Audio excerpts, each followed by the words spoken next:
Good afternoon. My colleagues and I remain squarely focused on achieving our dual mandate goals of maximum employment and stable prices for the benefit of the American people. Despite heightened uncertainty, the economy is still in a solid position. The unemployment rate remains low, and the labor market is at or near maximum employment. Inflation has come down a great deal, but has been running somewhat above our 2% longer-run objective. In support of our goals, today the Federal Open Market Committee decided to leave our policy interest rate unchanged. The risks of higher unemployment and higher inflation appear to have risen, and we believe that the current stance of monetary policy leaves us well positioned to respond in a timely way to potential economic developments. I will have more to say about monetary policy after briefly reviewing economic developments. Pardon me. Following growth of 2.5% last year, GDP was reported to have edged down in the first quarter, reflecting swings in net exports that were likely driven by businesses bringing in imports ahead of potential tariffs. This unusual swing complicated GDP measurement last quarter. Private domestic final purchases, or PDFP, which excludes net exports, inventory investment, and government spending, grew at a solid 3% rate in the first quarter, the same as last year's pace. Within PDFP, growth of consumer spending moderated, while investment in equipment and intangibles rebounded from weakness in the fourth quarter. Surveys of households and businesses, however, report a sharp decline in sentiment and elevated uncertainty about the economic outlook, largely reflecting trade policy concerns. It remains to be seen how these developments might affect future spending and investment. In the labor market, conditions have remained solid.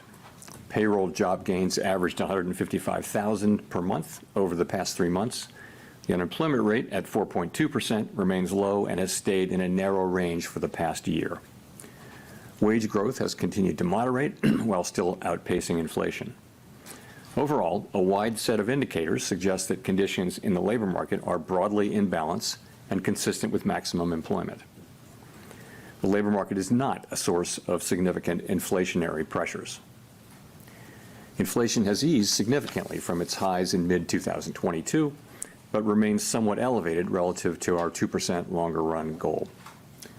Total PCE prices rose 2.3% over the 12 months ending in March. Excluding the volatile food and energy categories, core PCE prices rose 2.6%. Near-term measures of inflation expectations have moved up, as reflected in both market and survey-based measures. Survey respondents, including consumers, businesses, and professional forecasters, point to tariffs as the driving factor. Beyond the next year or so, however, most measures of longer-term expectations remain consistent with our 2% inflation goal. Our monetary policy actions are guided by our dual mandate to promote maximum employment and stable prices for the American people. At today's meeting, the committee decided to maintain the target range for the federal funds rate at 4.25% to 4.5% and to continue reducing the size of the balance sheet.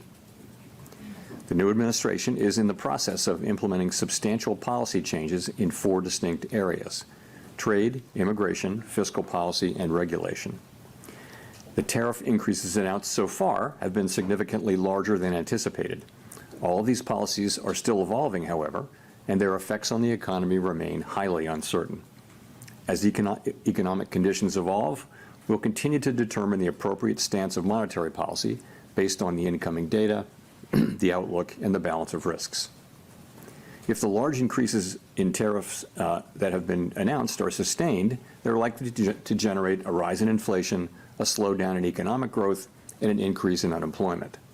The effects on inflation could be short-lived, reflecting a one-time shift in the price level. It is also possible that the inflationary effects could instead be more persistent. Avoiding that outcome will depend on the size of the tariff effects, on how long it takes for them to pass through fully into prices, and ultimately on keeping longer-term inflation expectations well anchored. Our obligation is to keep longer-term inflation expectations well anchored and to prevent a one-time increase in the price level from becoming an ongoing inflation problem. As we act to meet that obligation, we'll balance our maximum employment and price stability mandates, keeping in mind that without price stability, we cannot achieve the long periods of strong labor market conditions that benefit all Americans. We may find ourselves in the challenging scenario in which our dual mandate goals are in tension. If that were to occur, we would consider how far the economy is from each goal and the potentially different time horizons over which those respective gaps would be anticipated to close. For the time being, we're well positioned to wait for greater clarity before considering any adjustments to our policy stance. At this meeting, the committee continued its discussions as part of our 5-year review of our monetary policy framework. We focused on inflation dynamics and the implications for our monetary policy strategy. Our review includes outreach and public events involving a wide range of parties, including Fed Listens events around the country and a research conference next week. Throughout this process, we're open to new ideas and critical feedback, and we will take on board lessons of the last 5 years in determining our findings. We intend to wrap up the review by late summer. The Fed has been assigned 2 goals for monetary policy: maximum employment and stable prices. We remain committed to supporting maximum employment, bringing inflation sustainably to our 2% goal, and keeping longer-term inflation expectations well anchored. Our success in delivering on these goals matters to all Americans. We understand that our actions affect communities, families, and businesses across the country. Everything we do is in service to our public mission. We at the Fed will do everything we can to achieve our maximum employment and price stability goals. Thank you. I look forward to your questions. Steve. Steve Leisman, CNBC. Thank you, Mr. Chairman, for taking my question. A lot has happened since the last meeting. There's been tariffs put on, tariffs taken off, and meanwhile there's a bill advancing in Congress. And I just wonder if I could press you on the last part of your statement. Are you any closer now to deciding which side of the mandate is going to need urgent care first? Well, so as we noted in our statement, post-meeting statement, we've judged that the risks to higher employment and higher inflation have both risen. And this, by the way, of course, is compared to March. So that's what we can say. I don't think we can say, which way this will shake out. I think there's a great deal of uncertainty about, for example, where tariff policies are going to settle out, and also when they do settle out, what will be the implications for the economy, for growth, and for employment. I think it's too early to know that. So, I mean, ultimately, we think our policy rate is in a good place to stay as we await further clarity on tariffs and ultimately their implications for the economy. Hearing you describe what you're looking for in terms of being able to make a decision, it sounded like that's a long-term process before you sound like you're going to be comfortable, or the committee would be comfortable to act on what the data is telling you. I don't think we know. I think, if you look where we are today, we have an economy that, if you look through, the sort of distortions in Q1 GDP, you've still got an economy that looks like it's growing at a solid pace. The labor market appears to be solid. Inflation is running just a bit above 2%. So it's an economy that's been resilient and is in good shape. And our policy is sort of modestly or moderately restrictive. It's 100 basis points less restrictive than it was last fall. And so we think that leaves us in a good place to wait and see. We don't think we need to be in a hurry. We think we can be patient. We're going to be watching the data. The data may move quickly or slowly, but we do think we're in a good position where we are to let things evolve and become clearer in terms of what should be the monetary policy response. Nick.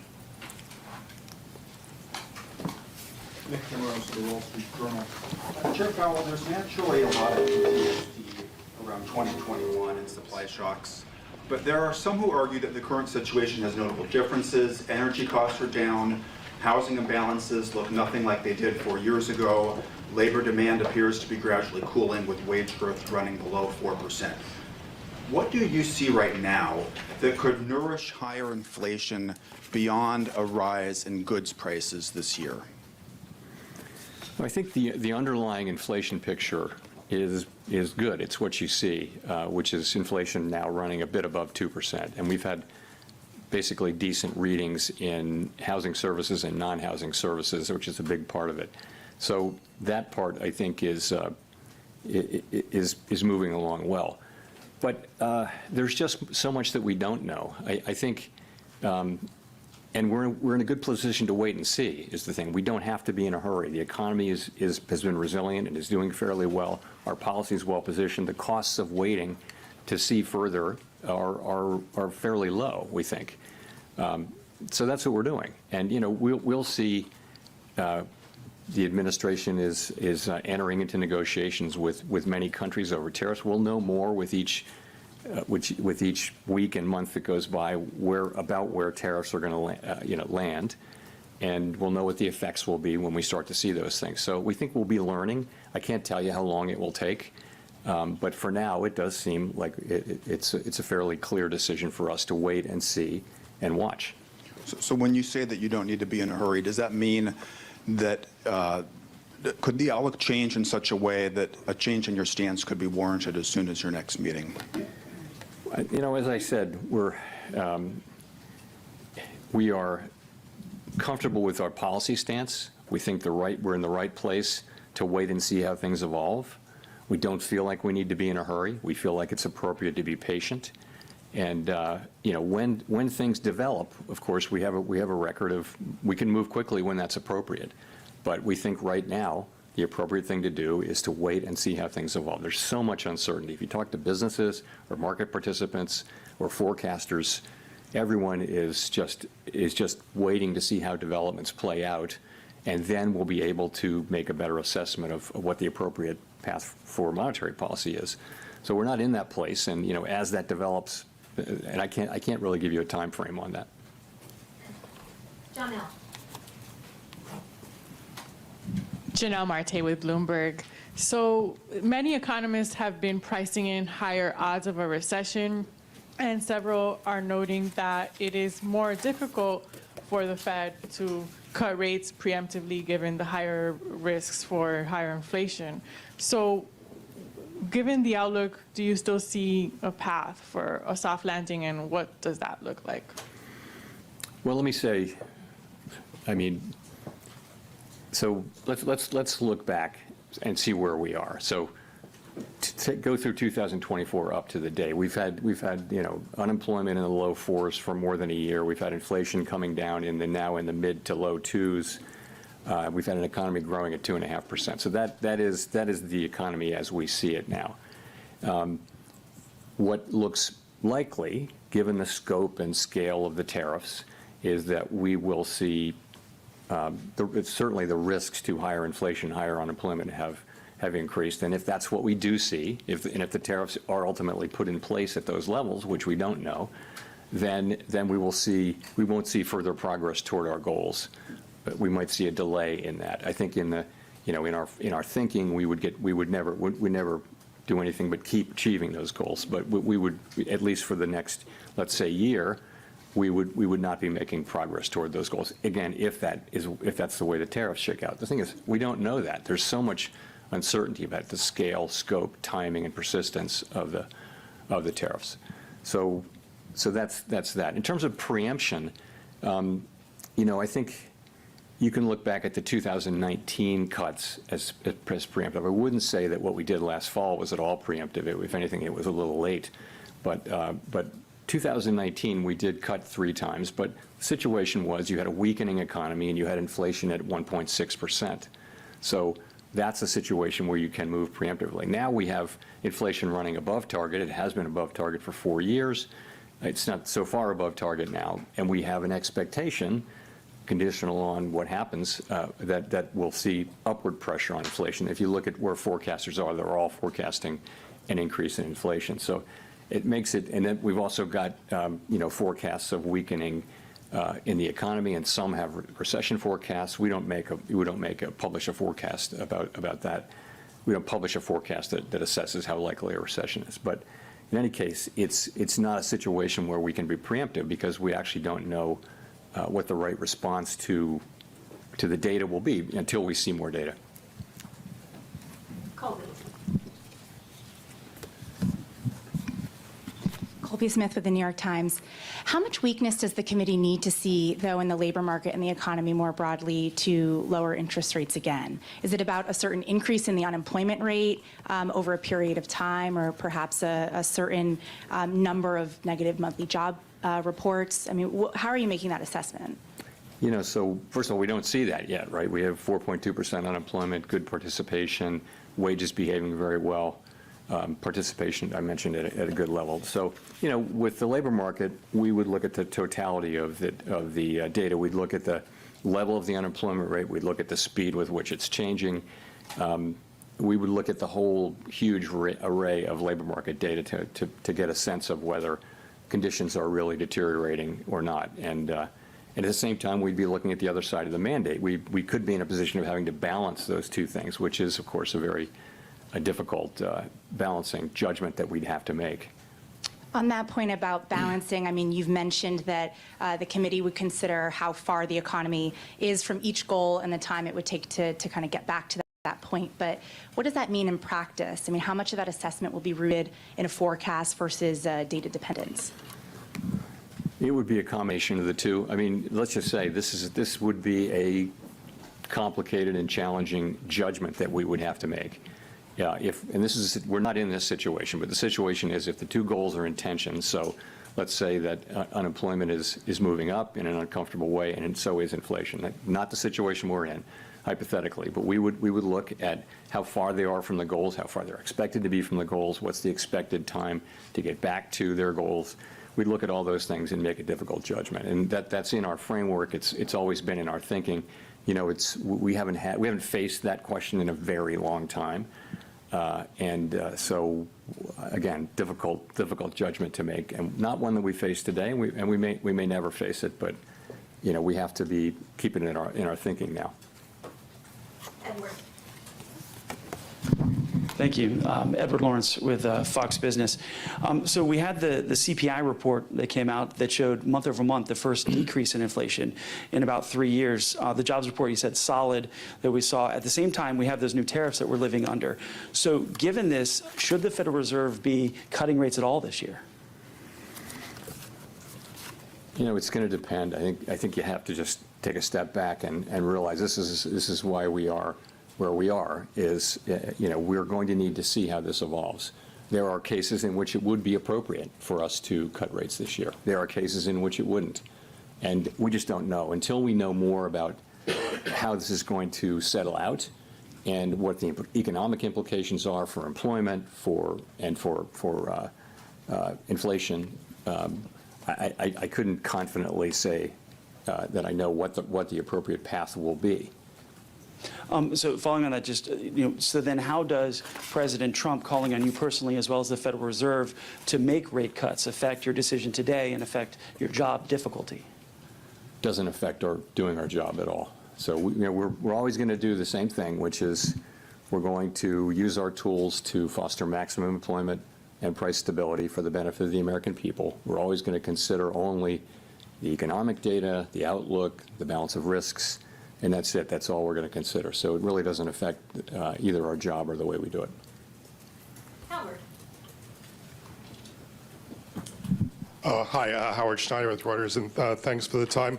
I'm wondering, I mean, given the complexity about the first quarter GDP and what lies ahead, I'm just wondering what your intuition tells you about the underlying direction of the economy right now. Many of your colleagues have said they feel growth is slowing. If so, do you have any sense of by how much, to what degree the slowdown may be? What does your gut tell you about how things are evolving out there? My gut tells me that uncertainty about the path of the economy is extremely elevated, and that the downside risks have increased. The risk is, as we pointed out in our statement, the risks of higher unemployment and higher inflation have risen. But they haven't materialized yet. They're really not in the data yet. So that tells me more than by intuition, because I think it's obvious actually that the right thing for us to do is we're in a good place. Our policy's in a very good place, and the right thing to do is await further clarity. And you know, usually things clarify and the appropriate direction becomes clear. That's what usually happens. Right now, it's very hard to say what that would be. In the meantime, the economy is doing fine. Our policy isn't, it's not highly restrictive. It's somewhat restrictive. It's 100 basis points less restrictive than it was in, last summer. So we think it's in a good place, and we think the appropriate thing is for us to wait and see and get more clarity about the direction of the economy. Well, let me press you on this idea of the economy being fine right now, because reading the Beige Book very closely the last time around, there was a lot of negative stuff, negative sentiment that was in there. And I know that everybody's looking at soft data right now. You mentioned it yourself that the sentiment's sour. But the Beige Book was talking about, the beginnings of layoffs in some industries, prices rising in some places, and an awful lot of investment decisions being pushed to the sideline. Doesn't that point to a slowdown? It may well. It just hasn't shown up yet. We all look at all these sentiment and read many individual comments just to get a better feel. And businesses and households very broadly are concerned and postponing economic decisions of various kinds. And yes, if that continues and nothing happens to sort of alleviate those concerns, then you would expect that to begin to show up in economic data. It wouldn't maybe show up overnight, but it would show up over weeks and months. And that may be what happens, but it hadn't happened yet. And also, there are things that can happen that will change that narrative. I mean, they haven't happened, but it's possible to imagine things that. But in the meantime, yes, we're watching it extremely carefully, like everyone is, but don't see really much evidence of it in actual economic data yet. And by the way, consumers keep spending, credit card spending. It's it's still a healthy economy, albeit one that is shrouded in some very downbeat sentiment on the part of people and businesses. Michael McKee. Michael McKee from Bloomberg Radio and Television. The Fed's been criticized recently by a former governor for what he calls mission creep. You take on more problems, use more tools, and then end up building tools to deal with the fallout of those tools, which then makes it a given that you will act more aggressively in the future. Is that a fair critique, and is that something you would be looking at in your framework review? Sorry, say the critique again. That the Fed has been involved in mission creep, gets involved in using too many new tools to deal with problems and to go too far. Is that something that the critique was based around the fact that you did QE and QE and QE and went beyond the narrow confines of your mandate? So, well, I mean, there are a couple. That's not really beyond the confines of our mandate. Look, I would say this: we did things. Essentially, we're on an emergency footing for a couple of years in the pandemic, and it's very fair and very welcome for people to look back over what we did and say, hey, you could have done this better and different. And one thing we hear a lot is we could have explained QE a little better. We did think we were explaining it in real time. I completely accept the thought that we could have explained it better. There's a lot of thinking that we went on too long with QE. I can tell you that the reason we did was we were concerned that we didn't want a sharp tightening in financial conditions at a time when we thought the economy was still vulnerable. And so we did hold on for a long time to QE, and we, of course, tapered and everything. And then we immediately went into QT, and, we're down a couple of trillion. But I get we certainly, with the benefit of hindsight, could have tapered earlier or faster. That's absolutely right. But this is all very welcome. We knew doing this in real time that we weren't going to get it perfect, and those kind of after action kind of looks are essential, and we're doing the same thing in our review. So on some issues. The other part of that critique is that you've taken on topics that are outside of the mandate, such as climate change and trying to ensure that certain groups are benefited by your economic policies in terms of employment, et cetera. So, okay, on climate, you've heard me say over and over again that we will not be climate policymakers, and that our role on climate is a very, very narrow one. And I think that's what we've done. We've done really very little on climate. You can say that little bit that we've done was too much, but I wouldn't want to give any impression that we've taken climate and it's something that we're spending a lot of time and energy on. We're not. We have very, very narrow things. We did one guidance for the banks, and then we did a one-time stress analysis, climate stress analysis, and that's it. And we dropped out of the network for greening the financial system. So we didn't do much on climate, but I do think, and I've said this publicly several times, I think it's a real danger for us to try to take on a mandate like that, which is very narrow application to our work. And the risk is if you go for things that are really not on your mandate, then why are you independent? And I think that's a very fair question. I do think we've done a whole lot less on climate than some people seem to think we did. Anyway, that's what I think. Should you have taken on the question of bringing unemployment rates down for specific categories? We didn't do that. What we said was that we never targeted any unemployment rate for individual racial or demographic groups. What we said was that maximum employment was a broad and inclusive goal. And I think what we meant by that was we're going to consider the totality of the country as we look at our maximum employment goal. Of course, we were never going to target any individual group with that, but I think some people, wanted to hear it that way, but that's not at all what we meant. So that's just not a correct reading of our, but I can see how, maybe people found that confusing, and we have to take that into consideration. Jolene. Hi, Chair Powell. Thanks for taking our questions today. I'm Jolene Kent with CBS News. You've said wait and see, and the economy is doing fine today, but the impact of tariffs are already showing up at the ports. Businesses big and small are telling us that they feel it, and most importantly, consumers say they feel it, that the challenges are here, and there's no waiting and seeing.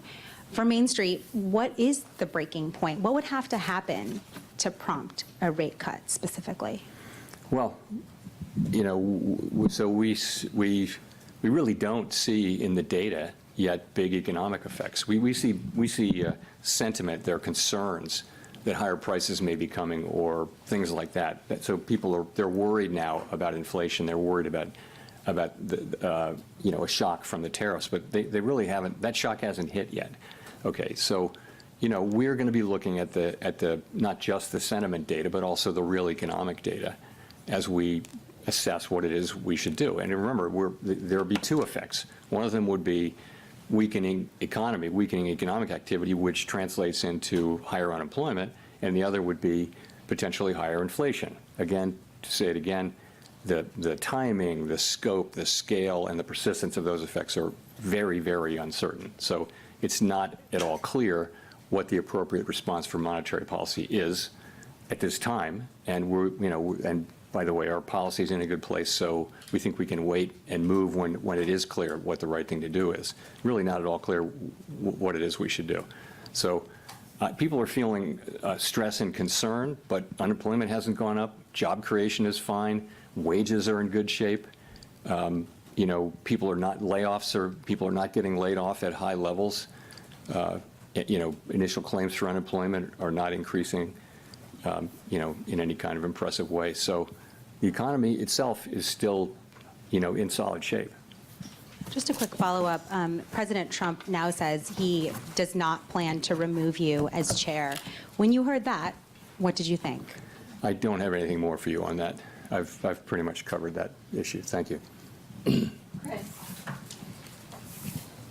Hi, thank you. Chris Rugaber, Associated Press. Well, I just wanted to follow up. Earlier, it sounded like you said it was unclear how the Fed, what kind of interest rate decisions you will make later this year. So does that, in March, there was guidance that 2 cuts might happen. 2 cuts were penciled in for this year. Is that now, that guidance from the last press conference, has that been overtaken by events at this point?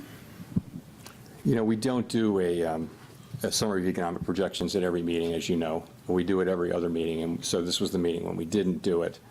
And we don't also kind of poll people, so I really wouldn't want to try to make a specific projection for where we are relative to that. We will, in 6 weeks, we had the June meeting, and you'll have another SEP. I'm not going to hazard a guess here today as to what it would be. Again, what I would say is that we think our policy rate is in a good place. We think it leaves us well positioned to respond in a timely way to potential developments. That's where we are. And that, depending on the way things play out, that could include rate cuts. It could include us holding where we are. We just are going to need to see, how things play out before we make those decisions. Great. And just to follow up on that, I mean, when you address the issue of how the Fed would handle both rising unemployment and rising inflation, how are you thinking about the fact that addressing one could exacerbate the other? So a rate cut to reduce unemployment could worsen inflation and vice versa. How do you handle those challenges? You just captured this is the issue with the two goals being in tension. It's a very challenging question. Now, there can be a case in which one goal is very far, one variable is very, very far from its goal, much farther than the other, and if so, you concentrate on that one. And frankly, that was the case. Well, it wasn't a case where they were really in tension, but if you go back to 2022, it was very clear that we needed to focus on inflation. The labor market was also super tight, so it wasn't really a trade-off. I think what our framework document says. It says we'll look at how far each variable is from its goal, and also we'll factor in the time it would take to get there. So, that's going to be potentially a very difficult judgment, but the data could break in a way that it's not. I just don't think we know that. The data could easily favor one or the other, and right now there's no need to make a choice, and no real basis for doing so. Victoria. Hi, Victoria Guido with Politico. I wanted to ask, Congress is currently debating spending cuts alongside extending the tax cuts. And I know you've talked many times about how the path of the debt is unsustainable, but given that we're also talking right now about the economy slowing, potentially even recession, I was just wondering, is there a danger that spending cuts now could slow growth a lot more? We don't give Congress fiscal advice. We take what they do as a given, and we put it in our models and in our assessment of the economy. So I wouldn't want to, speculate on that. I mean, I think we do know that the debt is on an unsustainable level, on an unsustainable path, not at an unsustainable level, but an unsustainable path, and it's on Congress to figure out how to get us back on a sustainable path, and it's not up to us to give them advice. Well, do you think that they should take macroeconomic conditions into account as they look at this? I think they don't need my advice and our advice on how to do fiscal policy any more than we need their advice on monetary policy. Andrew. Thanks, Mr. Chairman. Andrew Ackerman with the Washington Post. In your Jackson Hole comments last year, you said you would not welcome further cooling in labor market conditions. The unemployment rate then was 4.2%, which is what it is now. Many forecasters now predict a higher jobless rate. How has your tolerance for weakening labor market conditions changed compared to a year ago? So it was quite a different situation. What was happening last year is that over the space of 6, 8, 7 months, the unemployment rate went up by almost a full percentage point. And it was click, click, click, click, click each month. And everywhere people were talking about downside risk to the labor market. At the same time, payroll job numbers were getting softer and softer. So there was a really obvious concern about downside risk to the labor market. And so at Jackson Hole and then in September, we wanted to address that forthrightly. We wanted to show that we were there we'd been there for inflation for a couple of years, and we wanted to show also that we're there for the labor market. And it was important that we send that signal. Fortunately, since then, the labor market has really, and the unemployment rate have really been moving sideways at a level that is, well in the range of mainstream estimates of maximum employment.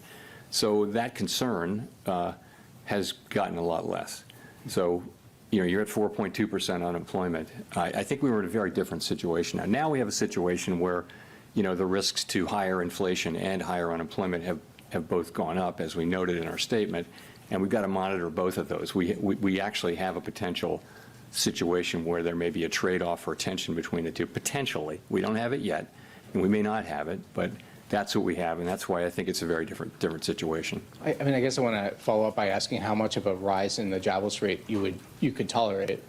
Yeah, I can't give you I'm not going to try to give you a specific number. I'll just say we have to now be looking at both variables, and which of them is demanding. If one of them is demanding our focus more than the other, that would tell us what to do with policy. If they're more or less equally distant and equally or not distant, then we don't have to make that assessment.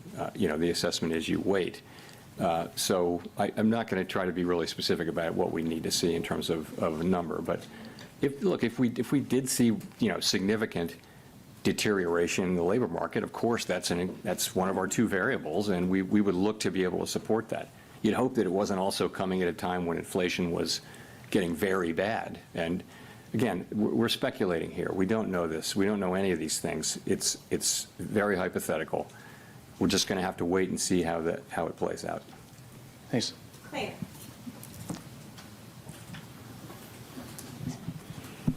Claire Jones, Financial Times. In terms of getting some clarity, we've got some talks at the weekend in Geneva between the US and China. A lot of economists are attaching an awful lot of importance to what we hear from those talks. How much importance are you attaching to them in terms of judging what will happen to the US economy going forward?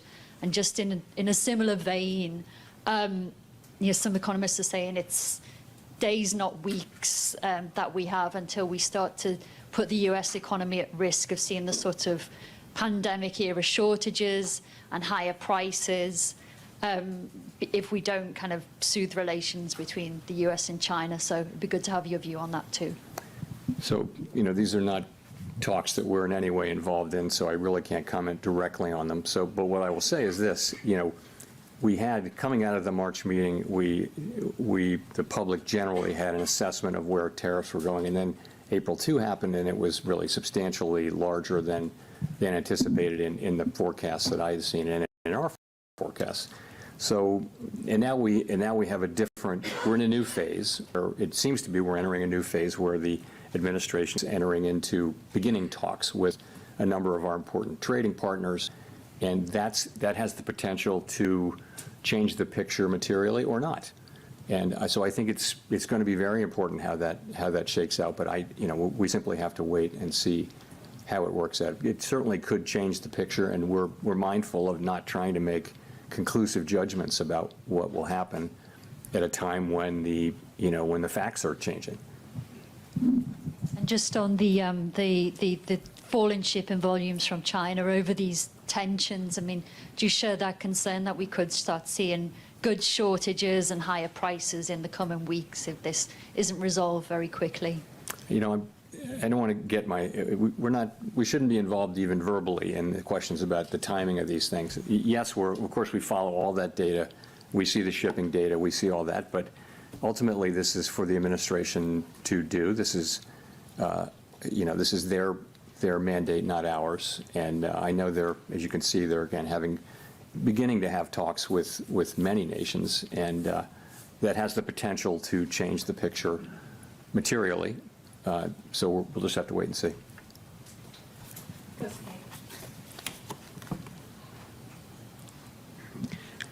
Kosuke Takami with Nikkei. Thank you for doing this. The volume of imported goods increased significantly in the first quarter. Do you think that this situation could cause a delay in the impact of tariff on inflation? And does this mean that it will take longer time to reduce uncertainty? The decision we made today? Which decision? So the future decision. So the volume of the imported goods increased significantly. So the impact on the imported inflation may delay. So what is the impact to your future decision? Okay, so I mean, I think we I think we think that there was a big spike in imports, right? Very big, historically large, really, and to beat tariffs. And now that should actually reverse, so that it's the difference between it's exports minus imports. So and imports were huge, and so that it conveyed a very negative contribution to U.S. GDP, annualized GDP in the first quarter, as we all know. So that could, in the second quarter, be reversed, so that we have an unusually large contribution to usually positive. That's very likely as imports drop sharply. You could also have, very likely you'll have restatements of the first quarter. It'll turn out that consumer spending was higher. It'll turn out that inventories were higher, and so you'll see those data revised up. It may actually go into the third quarter too, and so I think this whole process is going to a little bit make it harder to make a clean assessment of U.S. demand. I mentioned private domestic final purchases, which doesn't have inventories, government, or inventories, government. Anyway, it's a cleaner read on private demand, but that too probably was flattered a little bit by by strong demand for imports to beat tariffs. So that might overstate. It's a really good reading, 3% PDFP in the first quarter. That might actually overstate. So it's not really going to, I don't think it's going to affect our decisions. I will just say, though, that it's a little confusing, and it's probably less confusing to us than it would be to the general public as we try to explain this. It's complicated, and GDP is sending a signal, PDFP is sending a signal. It's a little bit confusing, but I think we understand what's going on. It's not really going to change things for us. Courtney. Courtney Brown from Axios. I guess, we talked about some of the indications of potential layoffs, price hikes, an economic slowdown, all being evident in the soft data. I'm curious why the Fed needs to wait for that to translate into hard data to, make any type of monetary policy decision, especially if the hard data is not as timely or might be warped by tariff-related effects. Are you worried that the soft data might be some sort of false warning? No, I mean, look at the state of the economies. The labor market is solid, inflation is low. We can afford to be patient as things unfold. There's no real cost to our waiting at this point. Also, the sense of it is, we're not sure what the right thing will be. There should be some increase in inflation. There should be some increase in unemployment. Those call for different responses, and so until we know, potentially call for different responses. And so, until we know more, we have the ability to wait and see. And it seems to be a pretty clear decision. Everyone on the committee supported waiting, and so that's why we're waiting. Just a very quick follow-up. There was this sort of vibe session, if you will, where the sentiments expressed in soft data did not translate into the hard economic data. How are you thinking about that when interpreting some of the signs in the softer survey data? I think going back a number of years, the link between sentiment data and consumer spending has been weak. It's not been a strong link at all. On the other hand, we haven't had a move of this, speed and size. So it wouldn't be the case that we're looking at this and just completely dismissing it. But it's another reason to wait and see. You're right that we had a couple of years during the pandemic where people were saying just very downbeat surveys and going out and spending money. So that can happen, and that may happen to some degree here. We just don't know. This is an outsized change in sentiment, though, and so none of us is looking at this and saying that we're sure one way or the other. We're not. Matt. Thanks, Chair Powell. Matt Egan with CNN. So you mentioned earlier that you're monitoring the shipping data, and we have seen in the shipping data that imports from China into the Port of Los Angeles have plunged, and that has raised concerns about potential shortages. What tools, if any, does the Fed have to ensure that prices and inflation expectations don't get out of hand if tariffs do cause significant supply chain disruptions? I mean, we don't have, the kind of tools that are good at dealing with supply chain problems. We don't have that at all. That's a job for the administration and for the private sector more than anything. What we can do with our interest rate tool is we can be more or less supportive of demand, and that'd be a very inefficient way to try to fix supply chain problems. But we don't see the inflation yet. We're of course reading the same stories and watching the same data as everybody else, and right now we see inflation kind of moving sideways at a fairly low level. If I could follow up on that, President Trump has indicated that he will likely name a replacement for you when your term as chair expires next year. But your position on the board runs through January 2028, I believe. Would you consider remaining on the Fed board even if you're no longer chair? So I don't have anything for you on that. My whole focus is on, and my colleagues' focus is all on, trying to navigate this tricky passage we're in right now, trying to make the right decisions. We want to make the best decisions for the people that we serve. That's what we think about day and night, and this is a challenging situation, and that's 100% of our focus right now. Let's go to Jennifer for the last question. Chair Powell, Jennifer Schonberger with Yahoo Finance. Public records of your schedule so far this year show no meetings with President Trump. Past presidents Obama, Bush, and Clinton have all met with Fed chairs, and you met with Trump during his first term. Why haven't you asked for a meeting yet with the president? I've never asked for a meeting with any president, and I never will. It's not, I wouldn't do that. There's never a reason for me to ask for a meeting. It's always been the other way. So would you want to meet with him if given the opportunity to get more information? It's never an initiative that I take. It's always an initiative. I don't think it's up to a Fed chair to seek a meeting with the president, although maybe some have done so. I've never done so, and I can't imagine myself doing that. I think it's always comes the other way. A president wants to meet with you, but that hasn't happened. And if I could just ask one question on monetary policy. When it is time to cut rates, how will you determine how far down rates will have to come to try to keep a balance on the inflation mandate as employment weakens? I think once you have a clear direction, you can make a judgment about how fast to move and that kind of thing. So it's really the harder question is the timing, I think, and when will that become clear? And fortunately, as I mentioned, we have our policy in a good place, the economy's in a good place, and it's really appropriate, we think, for us to be patient and wait for things to unfold as we get more clarity about what